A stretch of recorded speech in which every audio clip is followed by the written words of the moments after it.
going on, guys? Welcome back to another Offshore Tales, guys. Man, this is what I live for right now, guys. We got the backpack, we got the spear gun in hand, and we are doing a 2-day camping mission, guys. We are on a remote coastline right now, and we are hiking down to the beach. I'm gonna be trying to live off what I can catch for the next 2 days, but I'm gonna be camping with Milan. I'm gonna be picking her up a little bit later, but she said to me that I need to bloody get food. So that's what we're doing right now, guys. We got a path ahead of us right now, and we're trying to make it to this beach because we need to go bloody spear some dinner. Let's do it. I kind of want to have a little bit of a challenge, guys. So I reckon while we're out there, we'll try spear something a little bit different today, because the last few episodes, we've just been spearing all the good stuff, you know, the traditional coral trout, tuskies, all that stuff. So today, we're gonna go for something a little bit different. We'll try spear a different fish and try have it for like the first time or something like that. Sheesh. Man, this is what I live for right now though, guys. Just got the backpack. There's absolutely no one around, just me and you. We're hiking to the closest beach and we'll get some bloody fish. Let's go. We also got a little bit of a surprise later on in the episode, guys. But you're gonna have to stick around to wait and see what it is. Oh my goodness, my feet. Oh, this is definitely one of my favorite parts. When you get to the top of the sand dune and you get a look at the beach of where we're bloody gonna be fishing. Let's go. Let's make it up. Let's go. Look at this. Are you bloody kidding me right now? Absolutely no one around.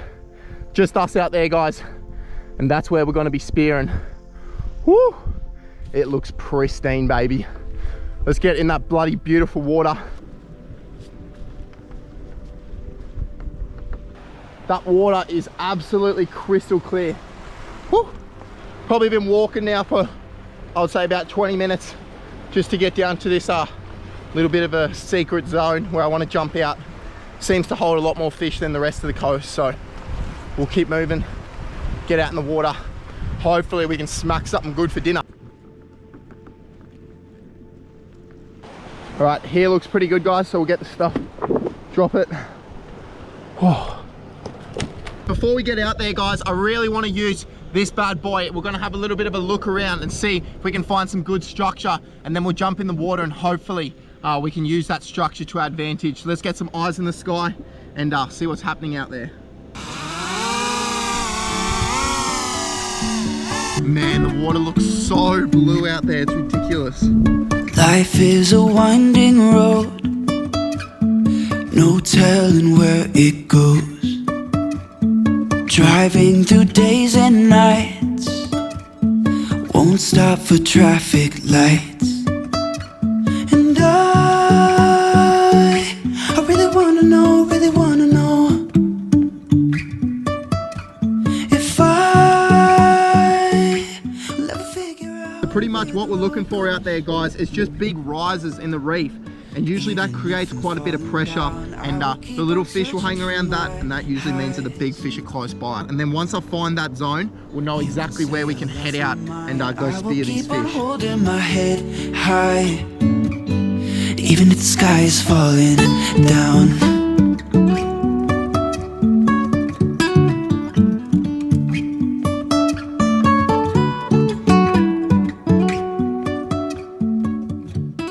Now that's the spot we're looking for, guys. See that scattered rock where it meets the sand? Alrighty, guys, it looks too good out there. That drone just made it look so good. So let's gear up and let's get out there. Let's try to get some fish. Let's go. Welcome back underwater, guys. So I started out in this shallows right here and was getting ready to go out and had an unexpected guest right here. Shark just came in and checked me out. He was actually super revved up. It was actually kind of a little bit scary, to be honest, because I did not expect him. Came across this beautiful ledge to begin with. Hadn't loaded my gun yet, so thought I'd have a little peek around and see what we could find. And I spotted something right in the back here. You might be able to see right at the back there. There was a crayfish sitting there with his antennas out, but he was just way too deep. Didn't even bother really. So we loaded the gun and started heading out and came across these two clams sitting right next to each other. They're actually super beautiful. Their colors on them are incredible. We started making our way out and came across these big golden trevally. I was actually kind of weighing them up, to be honest, but decided not to take the shot because you're not the greatest eating and they're such beautiful fish. Just didn't really want to take the shot to begin the session in case I saw something a bit better. So I made my first drop of the morning here and was kind of just grabbing onto the bottom, having a little bit of a look around and seeing if anything was coming in. Usually fish will come check you out and be inquisitive if you're playing with the bottom, and a few small things came in to check me out. Made our second drop of the morning, and right here you can see I was kind of making my way along these cracks, just having a little bit of a look. Thought I may have seen some crayfish, but there was only some sea urchins sitting under there and some really cool bright coloured like reef fish. Came across this massive type of stingray. I'm not 100% sure what it is, but a lot of the time you'll actually find good fish hanging around. These stingrays, they're actually filter feeders, so they suck up the sand and then spit out any remnants, and that's where you'll find the fish picking up all the scraps. We made our way a little bit deeper and I made this drop right here. There was a really nice crack right here, so I thought there may have been some crayfish hanging out underneath this thing. So, you know, the best thing you can really do is just stick your head underneath there and just try look for their antennas. That will usually give away them, but there was absolutely nothing underneath those ones. But I noticed that this spot had a lot of fish activity, which is always a good sign. So I made another drop here and I spotted something in the distance, but I wanted to use this ledge to block my cover and try and hunt this fish. So I stretched out right here on target and took the shot, and luckily I hit the target. It was a bit of a long shot, so it wasn't the greatest shot. Kind of hit him straight in the body, which is not ideal, but anyway, we secured the fish and it was a beautiful red-throated emperor. So I brained him here, and quickest way to bleed them, so he's dead there and we just get all the blood out of the meat. Woo, just came in to drop this bad boy off. As you can tell, guys, I'm not running a float or anything, so I don't want to keep this fish on me because there's actually quite a few sharks out in this area. So just come and drop this in. This right here is actually quite a nice size red-throated emperor. I don't actually see too many of these, and when I do see them, they're usually quite small. So this is like a medium-sized one. They do get a lot bigger than this, but when they're bigger, they usually travel out to deeper water, and that's where they'll hang out. So to shoot him in like 3-4 meters of water, this fish is going to be beautiful eating. It's part of the emperor family and one of the best eating fish, but I just think that this is not going to be enough for the both of us for tonight. So let's gear up and let's get back out there and get another fish, eh? Let's go. So we left that fish behind and we started making our way back out to that reef section where I noticed there was heaps of fish. So made a drop right here and I was just playing with the bottom, trying to see if there was anything in the area that would come in. It actually got the attention of this big queenfish that came in to check me out.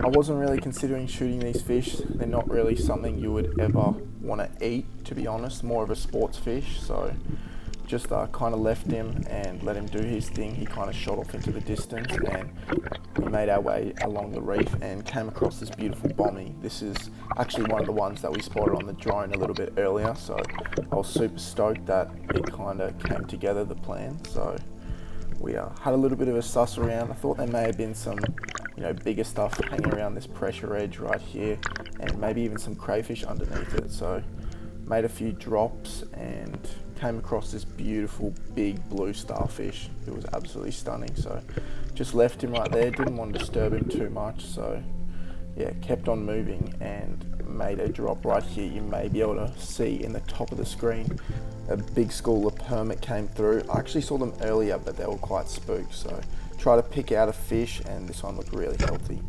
Took the shot and the thing absolutely took off.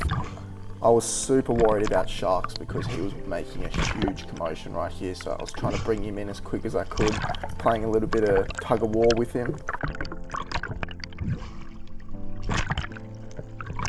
As you can see right here, he's just making an absolute chaotic mess of all my line and just making a lot of attention. So I was worried about sharks here, that's why I'm having a little bit of a look around to see if there's anything. But as soon as I grabbed him right here, I just put him straight to sleep. So that's what we do. We stick the knife straight into their brain and then we make a small cut around their gills, which gets all the blood out of the meat. That's wicked, guys. Nice, big, beautiful permit. Man, these things are actually beautiful eating. We had them in one of the previous episodes, and I was not disappointed. The guys in the US frothed them. I don't know why no one in Australia shoots them, but they are bloody beautiful eating. So thank you, mate. Thank you for giving me your life. But you did it tonight. Woo! How good's that, guys? Absolutely frothing. That permit is an absolute beauty. These things are actually really underrated for eating, so very happy with this bad boy. That's dinner for later on. Whew. Ended up with two very beautiful species. We got the reefy, the red-throat emperor, and we got the pelagic, this beautiful big permit. Woo.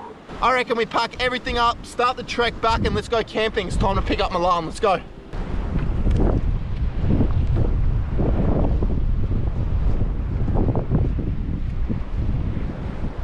What's going on, guys? I've now picked up Milan and we're back down at the beach right now.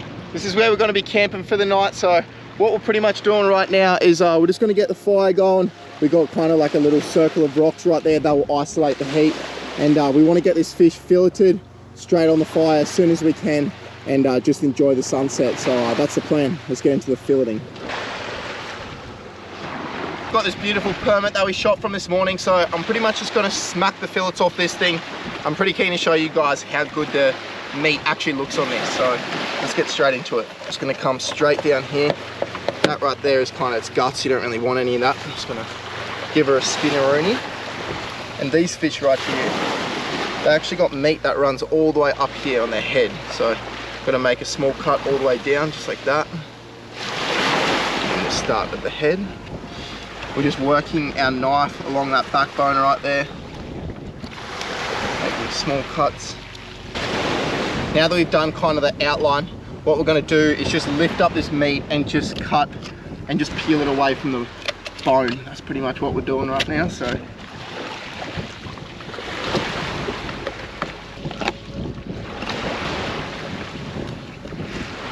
let me tell you, ladies and gents, there's nothing wrong with that. Beautiful white meat, just needs to be cleaned up a little bit. We'll give her a wash. Arnie, time to bloody feed the pelican. You're gonna fly away. Oh no! I was giving you What dinner. pelican doesn't want a free meal? Maybe leave it, Lani, maybe leave it in the shore break here. Yeah, leave it here, see if he comes in for it. Got the fire going. Lani's on the fish prep. We've actually cut this into little small bite-sized pieces, so just getting that in the pan. And make sure we keep this fire going, but dinner is getting served. Whew. Let's grab some twigs.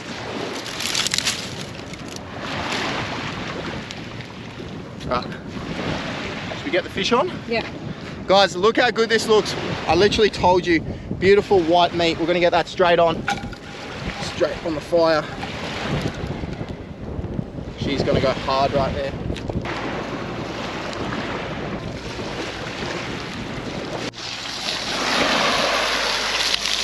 Woo. She's sizzling, Lani. Give her a little flip. All right, dip her in some bit of koopy, Lani. All right, cheers. Cute. Thank you for the fish. Chill. Cheers, guys. Oh my god. It tastes like chicken. It literally is so firm in texture. It does not flake away. I actually think permit is like one of my favorites. I usually don't go back for thirds or fourths, but I think this could be my favorite fish because I love chicken so much. So when we run low on chicken, we're gonna grab this fish. It is bloody good. It tastes like a barbecued chicken. It does taste like barbecue chicken. That's it for the episode. Much love. Thank you for joining us once again, guys. We'll see you guys next Sunday. Yeah.